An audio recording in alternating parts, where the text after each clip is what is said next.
സ്ത്രീധന നിരോധന നിയമം ദുരുപയോഗം ചെയ്യുന്നതിനെതിരെ രൂക്ഷ വിമർശനവുമായി സുപ്രീംകോടതി. ഭർത്തൃവീട്ടുകാർക്കും ബന്ധുക്കൾക്കുമെതിരെയുള്ള പകപോക്കലിന് നിയമം ദുരുപയോഗം ചെയ്യുന്നെന്ന വിമർശനം.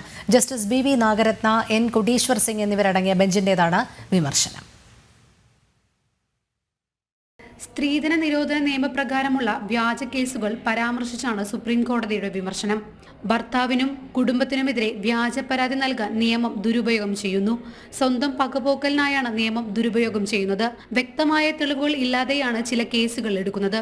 നിരപരാധികളെ പ്രതികളാക്കുന്ന പ്രവണത അനുവദിക്കാനാവില്ല. ഇത്തരം കേസുകളിൽ ജുഡീഷ്യൽ റിവ്യൂ വേണമെന്നും തെളിവുകളില്ലെങ്കിൽ ഇവ തള്ളിക്കളയണമെന്നും കീഴ്ക്കോടതികൾക്ക് സുപ്രീംകോടതി നിർദ്ദേശം നൽകി.